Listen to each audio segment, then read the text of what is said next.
The injury news is hitting hard and heavy in the NFL and college football. Some really seismic injuries that we'll dive into that could change the landscape of both the NFL and what we see inside of the SEC. Christian Gokel alongside Cam Ursery today here on ESPN Radio. Glad to have you all hanging out with us. And we mentioned it. We'll dive into the Braves, but Cam, injury bugs biting early, not just in college football, but the NFL as well. We saw it yesterday with the Colts, where the news really started breaking that Carson Wentz could miss between 5 and 12 weeks. Could we see former Georgia and Washington quarterback Jacob Eason taking significant snaps for the Colts? I know there's been some Nick Foles news around that, but also on that same team, same side of the ball, same injury, Quentin Nelson, the all-everything guard for the Colts, goes down today with that same injury, and it's looking like it could be the same time frame for him. Foot injury, 5 to 12 weeks post-surgery. So down a couple of guys on a Colts team that really expected to compete with the Titans inside that division. And it's like I said, it's not just in the NFL. Go to the college football game. Myles Brennan, who a lot of folks will remember was the heir apparent to Joe Burrow for LSU last year, got hurt week 3 against Missouri, an abdomen tear, which, man, I mean, playing quarterback and having an abdomen tear, those two things just don't go hand in hand. So he obviously missed a significant portion of the season last year. You had Max Johnson step in, win some big games, beat Ole Miss, beat Florida on the road in his first ever road start. And so the competition coming into this year was between, a lot of people thought, Myles Brennan and Max Johnson. And then you have, I believe, Garrett Nussmeier. I know it's a Nussmeier as a freshman quarterback at LSU as the third-string emergency backup. And then you did have TJ Finley, who started a bunch of games for you last year at quarterback. I know TJ Finley started the Alabama game for LSU last year. Well, now he's at Auburn. And so all of a sudden, you're Ed Orgeron, and you're looking at 3 quarterbacks. You have a senior, you have a sophomore who started the last few games for you this season and won some big games, and you have a true freshman coming in Nussmeier. Well, Myles Brennan goes down yesterday with what people are calling a significant arm injury to his left arm that very well could end his season. And so now it seems pretty clear-cut that Max Johnson is going to be the starter. But all of a sudden, a team a lot of people picked to finish second in the SEC West behind Alabama. I had them finishing second. I think the SEC media, when you did the cumulative poll, had them finishing third. But still, a team that was expected to have lofty expectations. You're going into the season with a sophomore quarterback and a freshman quarterback going into a pretty brutal schedule there for LSU. So it's amazing how quickly it happens, but you have the Colts going into the season thinking, hey, we have a chance to be an 11, 12 win team with the defense and the offense that we have. We go get Carson Wentz. We feel like he's a better quarterback option than we've had probably since Andrew Luck. And you're pairing him up with the OC, now head coach that he won the Super Bowl with. All right, man, that injury bug bites quick. All of a sudden, you're scrambling. It's either Jacob Eason or I guess Nick Foles is the rumor mill right now for the Colts, but you're going to take the Bears castaway or you're going to rock with an unproven second-year quarterback out of Washington. I'll touch on the Colts first. In general, I hate injuries because it kills not just the team, but the sport in general. But I will say this, the Colts are unlucky and lucky because they're in a bad division. So they can still. The Titans are pretty good. They're good, but that's it. Yeah. Though. They could still finish probably 9-8, 10-7 if they choose. Like if they play their cards right, ground control, all that stuff. But I would like to see Jacob Eason get a shot because I'm a Georgia homer, so that's fair. A little biased. But also, I just don't think Nick Foles coming in there is the right thing to do. You just can't keep having Nick Foles chase after Carson Wentz year after year after year. It wouldn't mess with his psyche, like in a positive way. And, going on the LSU Tigers, I guess I wouldn't say it's a good thing for somebody to get injured, but it's a good thing to have a quarterback competition because you have things and players to choose from. Max Johnson, he went on the road and got a big win against Florida. Now you have a pretty good true freshman coming in to give him some competition. Even though Myles Brennan went down and that might be the end of his college career, you still have 2 quarterbacks you could go into the season and say, hey, these are starting caliber quarterbacks that we can use this year.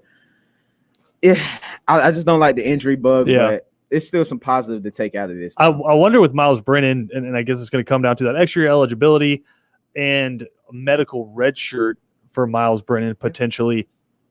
But I don't think we've seen the last of him. Probably have seen the last of him now at LSU because a lot of the thoughts were Ed Orgeron's coming into the season after TJ Finley transferred with two legitimate options at quarterback and an emergency true freshman quarterback. I know a lot of times you'll have a bunch of walk-on guys that you can go to in like apocalypse scenarios if you're Ed Orgeron, but you have a senior in Miles Brennan and you have a sophomore in Max Johnson, and you don't have room for anybody to transfer. So if it's all even in your mind, I think a lot of people covering LSU were leaning towards LSU going with Miles Brennan for the simple fact that you keep him from transferring, right? If you say to Max Johnson, look, Miles Brennan's going to be the starter right now, okay, you still have Max Johnson next year. So you still have another year of him. And if he's really good, he goes pro. If not, then you have him for 2 years. Whereas Miles Brennan, you look at him and you say, hey, a sophomore starting over you now, even though you're both healthy. A lot of people thought Miles Brennan would jump. You can just transfer somewhere else, even just ahead of fall camp. And so a lot of people were leaning towards Miles Brennan being the starting quarterback for the Tigers week 1, and now he's done. And so I don't think it's the last we've seen of him, but I do think it puts LSU in a really precarious situation where you're going into an SEC West schedule with a sophomore quarterback, and if something happens to him, I mean, completely get rid of if he plays bad, we can take him out. That's off the table now. Now it's we have to hope you're healthy, because if you're not, it's a true freshman quarterback coming into this offense, which is going to be a revamped offense. They're hoping to get it back more towards what they were doing in 2019. On the flip side of it, you can't really count on this defense yet because that defense was historically bad last year. So you're at Orgeron, and you're in a really tough spot. You thought you had two guys. Now you have one guy in an emergency quarterback. That I mean, I wonder, as PJ joins us here, does that change how you play football now after your LSU? Do you go from, hey, we can risk it with some deeper throws now, some throws where potentially he's going to have more pressure on him, but it's a risk-reward kind of a thing, to now where LSU's done it since the beginning of the century. You play hard-nosed defense and ball possession offense for the simple fact that you literally cannot afford to have your quarterback go down. I mean, do you think this changes the way LSU plays football this year? Yeah, I think it does. I think ultimately it does. I think it, as you were mentioning, I think if anything, it makes you more conservative with everything you do throwing the football, right? Because you don't have two guys that you can go to. You don't have two guys duking it out. Now, sure, you have a talented freshman as a backup, but man, he is a freshman. That'd be the first time him seeing the SEC action. So yeah, I think it makes you conservative all the way around when you look at how many deep shots you take, the kind of play calls you have for Max Johnson. Even though you do have confidence in him, if he goes out there and has a bad game and is just not hitting his marks, you don't have another guy you can go to that you're insanely confident in. And then you go to the conservative nature of him, like you said, getting hurt. I know Max Johnson is a semi-athletic guy that can get out of the pocket and do some things, but you're not going to now – I don't believe you're going to now call plays specifically for that, because you don't want him to get hurt either, going out there and taking hits from SEC defensive linemen and linebackers. That's the last thing you want to see. So I think, yeah, at the end of the day, this is going to make you a little bit more conservative on offense, especially, which, like you said, puts more pressure on the defense that we have to see huge improvements for them here in 2021 if they want to compete. So yeah, I think it's difficult. I think if you're looking at it from a positive, it does clear the way. It does give you an easy answer now to who's our starting quarterback. It does put it on Max Johnson's shoulders of, I'm the guy, let's do this, which can be like, hey, pressure is a privilege, right? At the end of the day, he's going to feel that pressure, but at least now he knows it's my team. Let's go out and do this thing. So, that is a good point. I mean, because now he is going to be the one repping with the ones from here on out, and he'll be the guy. He'll be the guy through fall camp. So that is a benefit.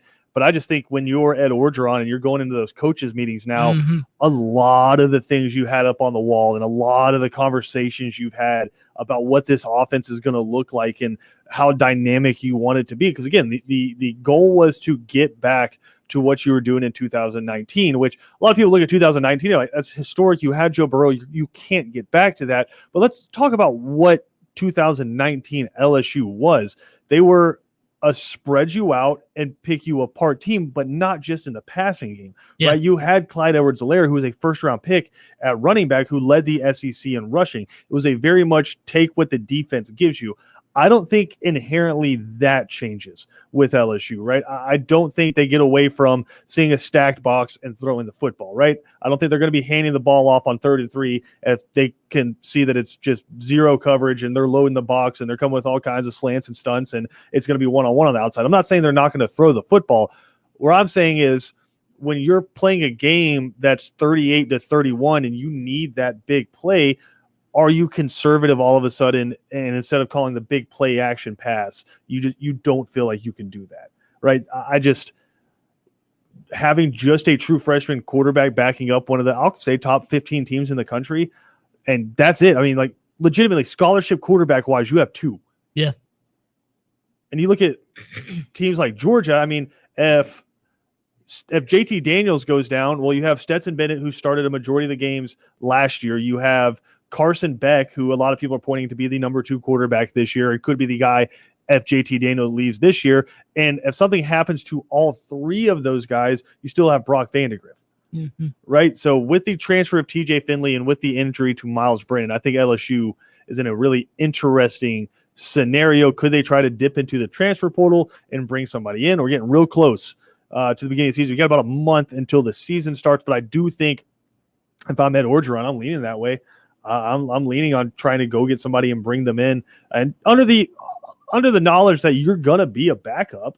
Yeah, but I mean, what have we heard? There's like 1,000 kids in the transfer portal right now. Right. There's got to be someone in there that can help out a little bit. And like you said, it's a safety blanket. That's all it is. Someone with some experience that can come into the system. And yeah, it's going to take them a little bit. I mean, at this point, you're probably going to be 3-4 games in before they really feel semi-comfortable with the playbook and with what you're running.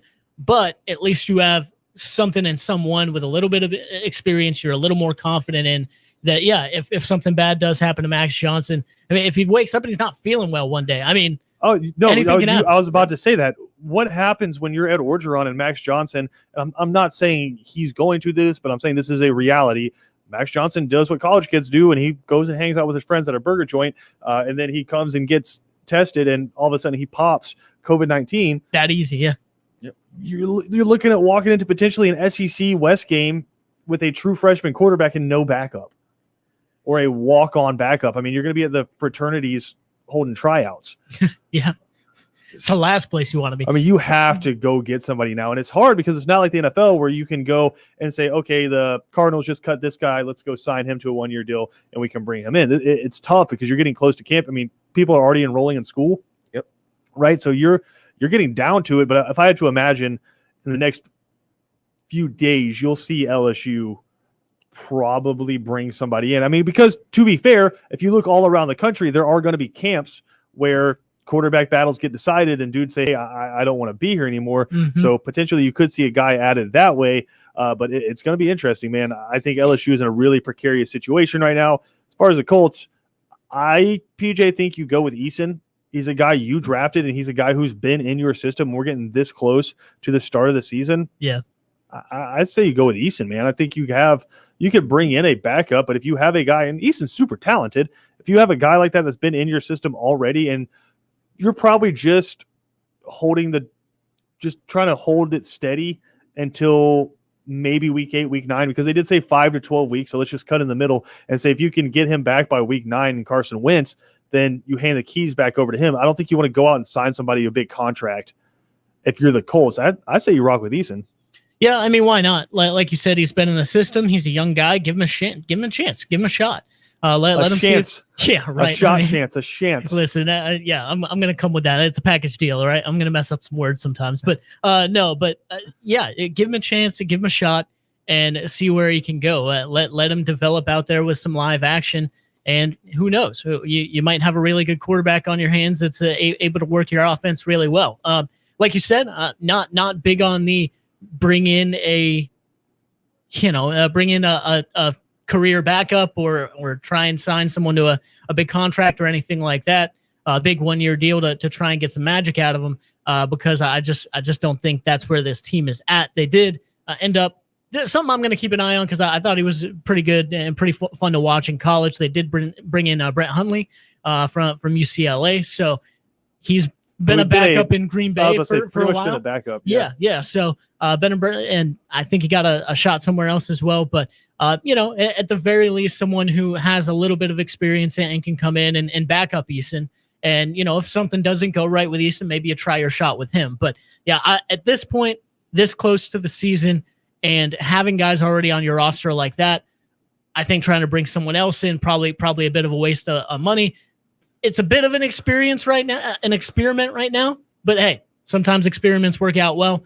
Go into it and see what you can get out of these two guys. It's crazy to say that offensive line injury might be more significant than a quarterback injury, just because Quentin Nelson's that good of an offensive guard. And again, he's out 5 to 12 weeks now. Same exact injury. You seen those first 5 games? Yeah, like those first 5 games they have to play is brutal.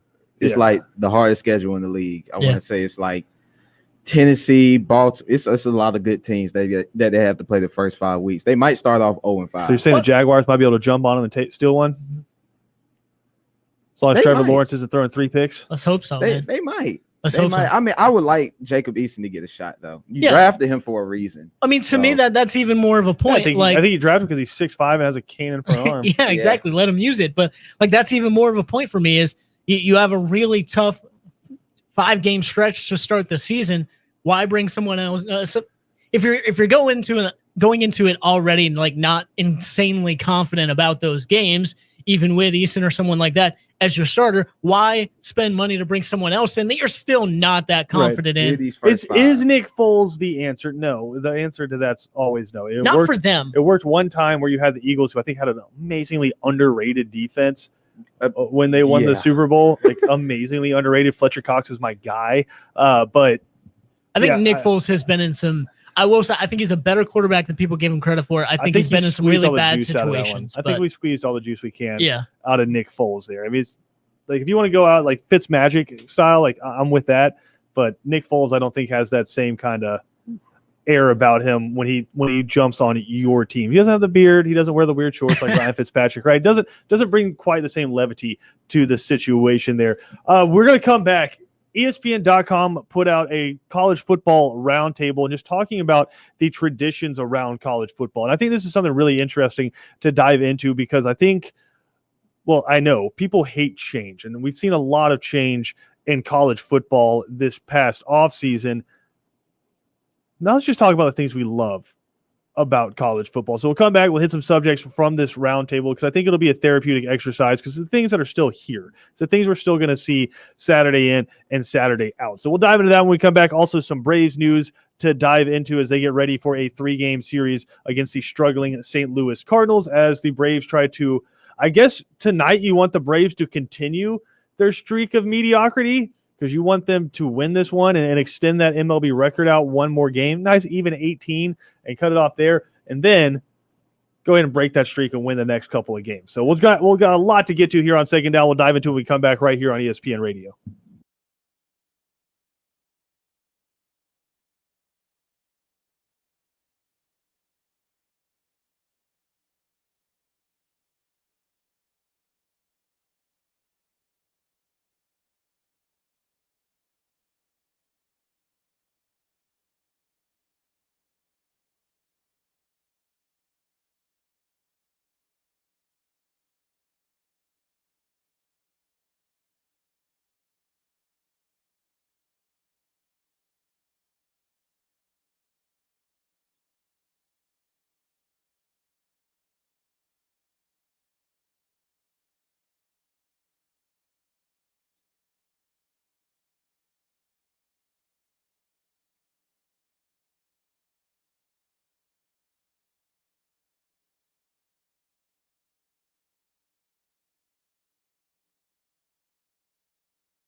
Second Down on ESPN Radio is brought to you by the Uniform Source. Guys, there's been so much change that people have had to deal with throughout this college football offseason. And listen, number one, people hate change.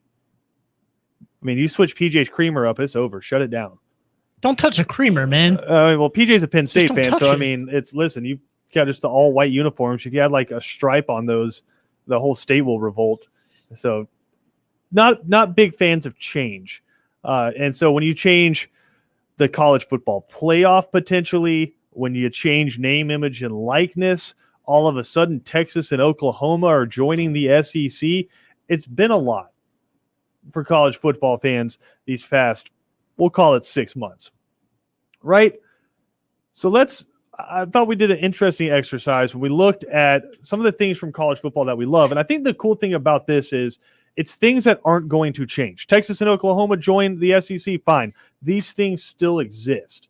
You're not going to see them go away. I think that's the thing that's getting lost in all of this is we see change and we immediately jump like Kevin does to, well, that's it. It's over. College football's dead. Yeah. It's never coming back. It's never going to be the same. It's not the same. It's not Wake Forest and Duke on Raycom Sports at noon. You're still going to get Wake Forest and Duke at noon. Celebrating that 0-0 tie, right? You're still going to get it, right? So just because we've seen some change doesn't mean everything's going away and everything's changing. So we're going to go through, we're going to hit some of these. I'm curious to hear Cam's because not much younger, but I do think there's enough of a difference in age that I do think there's going to be a good difference here. So we're just going to go through, I'm going to hit some bullet points, and we're going to get what your favorite is from all of these. So we'll start off with an easy one. Favorite rivalry in college football? Oh, wow. Probably the Iron Bowl. I look forward to that every year, even though sometimes it's a blowout, but sometimes it could be one of the best games you've ever seen. Cam Newton kicks, things of that nature. Oh, yeah. Probably the Iron Cam Bowl. back. Hey, Yeah, 24-0? He Yeah, came back down 24-0? the comeback. Yeah. So probably the Iron Bowl for me. Philip Lutzenkirk in Lassiter High. Yeah, man. Making that last catch. Rest in peace. Absolutely. Still one of the best games to just go back and watch on a we don't have many of these left on a Saturday when you don't have college football to watch. Throw that on it and just watch that performance. Amazing. But so what's yours, PJ? Mine is a lot of different people's and everyone knows that my family that there's a bunch of Navy members in there. So bunch of midshipmen. Yeah, exactly. Army Navy, no doubt. Bunch of sailors has in the always Zuko family. Yeah, always been my favorite rivalry, and I mean it's easy to see why, right? Just you have all the tradition, but all the respect and the honor that is paid to both of those branches of the military by both teams, and it's on its own weekend, which I absolutely love as well.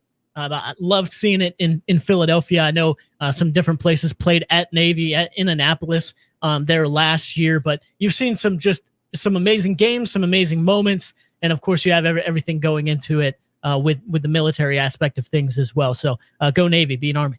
I do think for Georgia, we have a lot of fake rivalries, right? Like South Carolina, Georgia's not a rivalry. Just because you have to play a team inside your division every year doesn't make it a rivalry.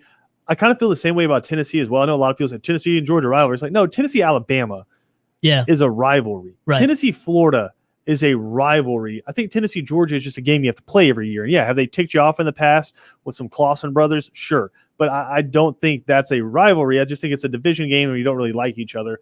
I don't consider that a rivalry. I think Georgia, Florida is one of the best in college football. But I mean, I think for Georgia, I think it might be Georgia, Georgia Tech. I mean, clean old-fashioned hate it's been one-sided lately, but that game, I mean, we run this state and you got people ripping out heads and you have Georgia players eating their grass when they beat them. I mean, even recently, you have George Pickens just absolutely yoking a dude into the side of the stadium at Bobby Dodd. So I think that one is underrated. But in terms of my favorite that I look forward to the most every year, might be the Egg Bowl, man.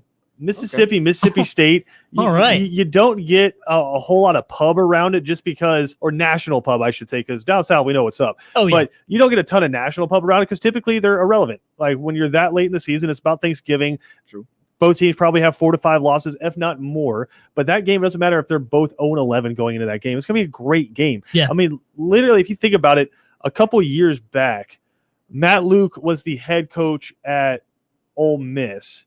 and you had Ole Miss catch a touchdown, should be game winning, and you have the guy do the dog pee celebration, backs the extra point up. They end up missing the extra point, end up losing the game. Matt Luke gets fired. Who replaces him? Lane Kiffin. And now Matt Luke's the offensive line coach at Georgia. So, I mean, just one stupid play from the Egg Bowl kind of changed the landscape of the SEC a little bit. So I love the Egg Bowl just for how silly it is. And if you talk about two teams that legitimately hate each other, it's the Egg Bowl, and you see that on every play. All right. You talk about silly, too. I mean, that's what makes it better, I think, is the fact that no matter – truly, we say this a lot, and no matter what your record is, in a rivalry game, you're going to put it all on or whatever. But, like, no matter – they could both be 6-6 or 6-5, and that game is going to be entertaining as heck. Probably one of the funnest games you'll watch all year. So, all right, favorite college town. And I will caveat this by saying you have to have been there. Favorite college town? I haven't been to a lot of colleges, so it would probably have to be. Cam, you can ride for the home team and say Savannah State. No. Oh, definitely not. Wow. No, okay. No. The past year, since Coach Quinn got there, my last year, my senior year, it was really nice. He revitalized that program, brought it back. It was fun. Yeah. But if we're talking about overall, I've been to Athens a lot. I've been to Athens a decent amount, and that's pretty much the only college town, and it's pretty live when you go up there during football season, even basketball season. It was live, so I'll probably say Athens. Athens is great. Who you got, Peach? Yeah, it's just it's easy. It's State College because I was born and raised there. You know what I mean? That's I literally I don't know what other one I would go with, but one of the true college towns in the country, right? Where you have plenty of colleges and cities and things like that try and call themselves college community and college towns, but no, I mean there are several different college towns that are perfect, and I think Penn State College really just in Happy Valley in the middle of the mountains. You drive 3 or 4 hours in either direction, you're not going to see a lot other than mountains and farmland. So it's just kind of the crossroads of Pennsylvania there. And, plenty to do, but you got the Penn State Creamery and all that stuff. It's just a really, really good, really fun atmosphere. I like Baton Rouge. I love Athens. Athens is one of the best in the country, period. I haven't gone to a lot of the northern ones. I've heard Camp Randall is an unbelievable stadium. Just like the surrounding community is great up there in Wisconsin. But I'll say Clemson has been my favorite to go to. Beautiful part of the country because you're in the foothills of the Appalachians. Up there, a ton of beautiful lakes up there, but Clemson very much one of those communities like Auburn, and I'll even throw Georgia in there, but not quite to the same extent where that community exists because of the school. Okay. Like Clemson, South Carolina does not exist if it's not for Clemson. The same with Auburn, right? If you don't have the school there, that city's just another city that you're driving through, probably like a one stoplight town and just cruising right through. But because of the college, it is what it is. So I'll say, just for the sake of argument, I'll throw Clemson up there. All right, favorite live mascot. Now, when I say live mascot, that doesn't mean a drunk senior in college inside of a costume. I mean live mascot. Uga, Bevo, guys like that. Like who we got? I'm still a homer, Uga. I mean, he has been named by Sports Illustrated the best live mascot. Yeah, I'll go Uga. I'm still a homer. I go Uga. That's fair. I think you have the little bull in Texas. The little bull? Have you seen Bevo? Yeah, I mean, he's huge. The one you just picked, Uga, scrambled away from Bevo. Scrambled away from Bevo in the Sugar Bowl. You got to watch out using them in the same sentence, man. You could put that as a close one, but I'll probably go Uga. I'll be a homer again. That's fair. Seen Uga my whole life, so I'll probably do that. Understandable, I guess. I'm gonna make. I've never. I don't know the best live mascot. I guess he has the best life because he just has to sit out there in the doghouse. I don't know. I've never been a huge Uga fan. I'm not gonna lie, but I am actually gonna go with an SEC opponent, and it's always been Mike the Tiger for me with LSU. Just because it's of how so insanely intimidating that is. I think the only thing that takes it away from it is he's not in stadium anymore. And I think it's probably a good thing because they just have him like in the nice enclosure now where he just kind of gets a vibe. Yeah. But like he's not actually in the stadium anymore. Right. Understandable. I'm not gonna lie, I had forgotten about that, but I just growing up, You always see those LSU games, night games, so intimidating. If maybe they're even wearing the purples there you've as heard well. horror stories from like players, away players that have gone in and said, "There's a damn tiger right next to me in a cage." Yeah, It's a period, man. Tigers are the most like intimidating. Tigers thing are ever. horrifying. Tigers are horrifying. Like, I mean, if you saw one in like face to face, like level, like scared level, probably a 9 out of 10. If you see a tiger in the worse woods, than that. no, like 9. Breaking the scale. I'll say 9 out of 10 because you think like maybe I can do like the like stay still, or just like maybe I'm a human. I have a chance of surviving. Bevo's awesome. I think Bevo's great. Yeah. And the treatment he gave at par with Uga. Uga's obviously amazing. Spirit, the eagle at Auburn, the War Eagle, where he flies around the stadium, pretty awesome. But Ralphie, you got a damn buffalo at Colorado. They run a damn buffalo out on the field. Like Mike the Tiger, I'm sure he's nasty, but I mean, head to head, line it up in the chutes with Ralphie the buffalo. Ralphie's wrecking Mike the Tiger. Like, I'm sorry. Like, and listen, Bevo, you can catch this smoke too. Like, I mean, Ralphie has to be the most intimidating live mascot. He's a damn buffalo. I'll be uncomfortable. I don't know how they're comfortable, but hey, that's to each No, you ask those guys trying to run with Ralphie on any given Saturday, they are not comfortable. Not even a little bit. Those guys in those tight denim jeans, man, just having to run full sprint with the cowboy hats on. That's tough. Revelry, the collie at Texas A&M, pretty awesome live mascot. Smokey up at Tennessee, I think is great. But how about Jonathan the Husky at UConn? You have a Husky with just the name Jonathan. I mean, pretty great. All right, favorite stadium entrance in college football. I was actually there on a visit with my friend Clemson. Running down there. I've actually Howard's Rock, all that up there. That was the coolest thing I've done. Granted, nobody was there when I did that. Right. I mean, it was just on the visit during the middle of the summer. We were there with you in spirit. Absolutely. Always. It's just the middle of the summer. Ran down the hill with my friend that had a visit there, but I'll probably say Clemson off rip. I can give that. Yeah. Understandable. I think a lot of people overlook this because we haven't seen a meaningful one of these in a long time, but man, when Virginia Tech is good and you have a Saturday night going into Blacksburg and you have Enter Sandman playing and, you know, just the stadium, the way they have it, the buildup they have, walking all the cameramen following all the way from the locker room. Stadium shakes. Yeah, it's absolutely incredible. I'd say a close second to that. Actually, I think some people would be surprised. A close second to that for me is Chief Osceola with Florida State. How is that a close second? PJ, you have a Seminole warrior on a horse. It's incredible. With a spear that's on fire. Mm-hmm. And he goes up to midfield. Have you seen this, Cam? Goes up to the logo at midfield at Doak Campbell, which should be Bowden Stadium, but that's just my opinion. Yep. But goes into the middle of the field with a flaming spear and chunks it into the ground while staring at the opposing team. Like, let's go. It's incredible. Like, let's go. And then the team comes out. Yeah, like that's not even let's a team. go to war. Right? If that doesn't, if that's not the best, I don't know what is. Like, I mean, you could run down a like poorly designed hill at Clemson and like suffer severe injuries all you want to and like touch a rock from Death Valley in California. I mean, I guess that's cool. But I mean, you got literally a warrior riding a horse, chucking a flaming spear into the ground. Yeah. I don't think it gets cooler than that. I mean, that's pretty cool.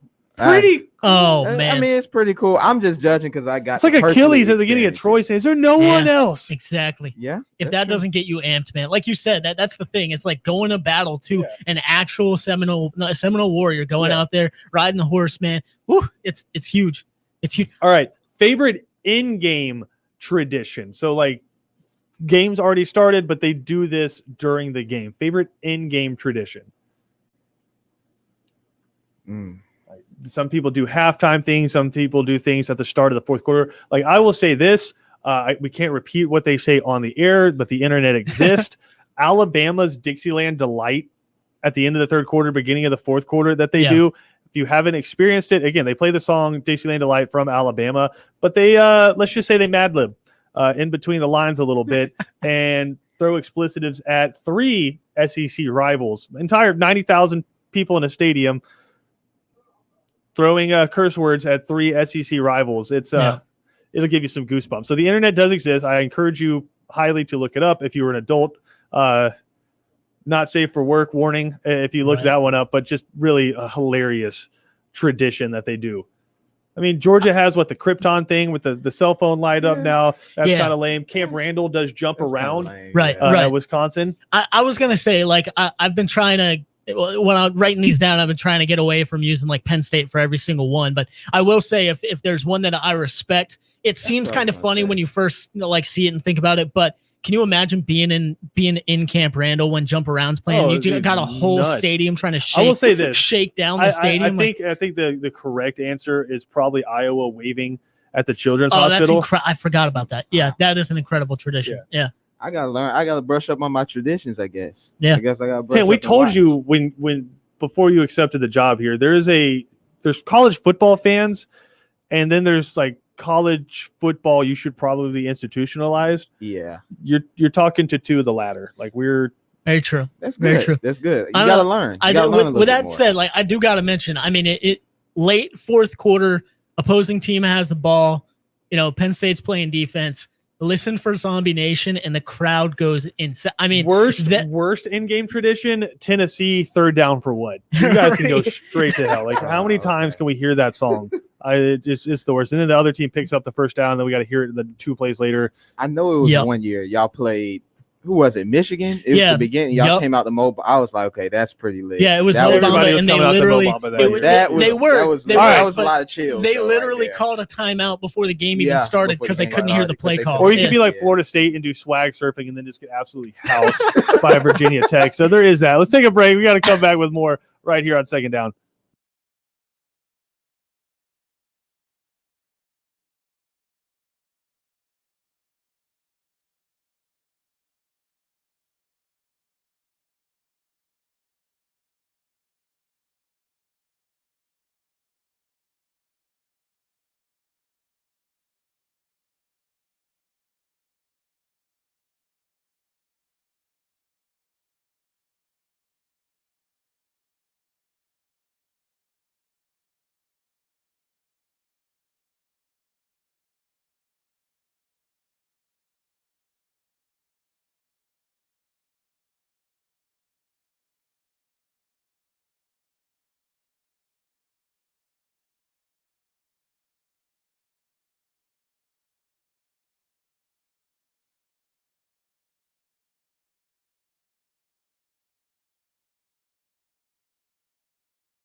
Cam, you can't bring me back to DMX. I was about to say Tuesday, Cam. we were about to just keep Like, that going, man. Way too fired up on a Tuesday. Hey, rest in peace to DMX, man. I Man, just man. had to. You ain't lying. If you want to see a wild documentary, HBO actually has a documentary out on the 1999 Woodstock, which a lot of people remember, obviously, the original Woodstock. And then you had the 1994 Woodstock, Right. which was like Green Day and all the mud throwing and stuff like that. Yeah. There was a 1999 Woodstock, but just kind of a different vibe, I guess is the best way to put it, like Limp Bizkit and stuff like that on the main card. But that's the one where you see DMX out on the stage in front of like 100,000 people in Yeah. the red coveralls. Mm-hmm. Iconic. But Getting after it, man. well, I highly encourage you to watch that documentary because that was a bleep show. The of late a concert 90s that in turned that general. just turned into a hyper aggressive riot, Yeah. basically, of like 20-year-old white dudes losing their minds, like set loose in this lawless apocalyptic land, and literally everything was on True. fire by the end. Yeah. For real? Oh yeah, it's on HBO. It's on HBO right now. I highly encourage people to go watch it because it's wild. It is. HBO Max? Yeah. Oh, okay. You Yeah, gotta it's put a- you gotta put yourself in that time period too, though, because like I mean, at the end of the day, that there's a ton of people who believe like 2000 was it. It was done. It's like 2012, right? Mhm. 2012 is supposed to be the end of everything. Well, 2000 it was supposed to be it. So Yeah, they were so like, there's all right, partying. one last riot. Let's do it. Fair. Ugh. Oh man, we have Max Fried and John Lester on the bump tonight. Max Fried coming in with a 4.32 ERA. Braves, again, hovering right below that 500 line, 2 games back of 500 right now. Cam, they're playing the struggling Cardinals right now. John Lester actually getting his first start tonight for the Cardinals. At least the Cardinals are over 500. But they've been struggling as of late. Yeah, they've been struggling, but I mean, I have the Braves winning tonight to But- keep the streak alive. They keep the streak alive, but let me ask you this. Do they keep the streak alive throughout the series? And they basically come out of the series one game below 500 like they have every other series so far this year? Of course. All right. I could Great. Of course. Yeah, I couldn't expect nothing Great. less. Of course. They're not getting over 500, of course. So the same thing that we've experienced for the entire year. How many months has it been now? Basically the whole year, the whole It doesn't. 2021. Time's a flat Yeah, circle with these Braves. It just time doesn't Yeah. matter. They're That- going to be 1 or 2 games under 500. nothing Is will what it is. change. Listen, get a sweep of the cards. 1 game over 500 for the first time all year. It lines up well for them, I think. You have John Lester making his first start tonight, and against him, you're sending out Max Fried, who has been better as of late. And then tomorrow night, Drew Smiley's on the mound against another guy making his first start for the Cardinals, and J.A. Happ. So I think it lines up pretty good for the Braves. And then the series wraps up with Tukey on the mound, who, he had a rough outing his last time out, but before that, he had 2 really good outings. So listen, we're staying positive. Braves, No. go out there, just get that clean sweep of the cards. No. It feels good. Hopefully. You're wearing the Braves hat, Cam. Come on. Yeah, because I'm from Atlanta. I am wearing the Braves hat. He's I'm wearing the from Braves hat Atlanta. because he's being as Braves as possible right Yeah, now. I He's am. just- repping- yeah. I gotta repping- rep the city, but no, we the have- city's let me down enough. Well, we have to go to break. We'll come back. Final segment of Second Down next.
Second Down on ESPN Radio is presented to you by the Uniform Source. All right, we only have a couple minutes left, but let me pose a philosophical question to both of you guys, because I think it kind of ties into the Braves season here. Bottom of the ninth, 2 outs, you need a hit. You have 2 guys sitting on your bench. One guy has a 150 batting average for the year, but he has 11 hits in his last 11 at-bats. Or you have the guy who has like a 330 batting average for you, but he's 0 for 11 in his last 11 at-bats. Who do you pick to go out and hit?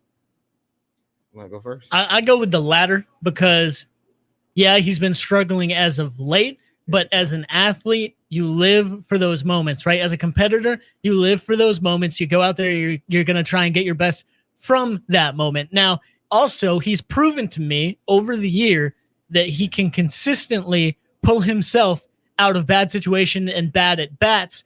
Now but let's just face it. But dude, you are getting absolutely creamed. It's fine. If you have a guy sitting on your bench who has 11 hits in his last 11 at bats, and the guy you send out there doesn't get it, it's true. But those are the kind of decisions you got to make as a coach, right? I agree with PJ. Dark days don't last forever. That's how I mean, but see, like statistically, you guys are correct. Like via statistics, the guy who's been terrible all year is due to not have a hit in his next at bat, versus the guy who's batting 330 is overwhelmingly due to have a hit in his next at bat. That's kind of where I'm at with the Braves right now. Yeah, you're literally doing something that has never been done before in the history of baseball. Win one, lose one, win one, lose one, win one, lose one. So when you're looking at tonight and you're trying to pick this game, say if you're a gambler and you're trying to pick this game, what are you riding on? You have Max Fried, who is supposed to be good, but he's been kind of bad this year. You have John Lester, who's making his first start for the Cardinals. You have the Braves, who, if you go by what they've been doing for the last 17 games, they're supposed to win tonight. But this literally, it would continue something that's never happened before. Yeah. So do you bet against the fact that, listen, this can't continue, it's not going to happen before? I don't know. We'll find out. 8 o'clock tonight, ESPN Radio, your home of the Braves. 3 and Outs up next with BJ, Ben, and Kevin.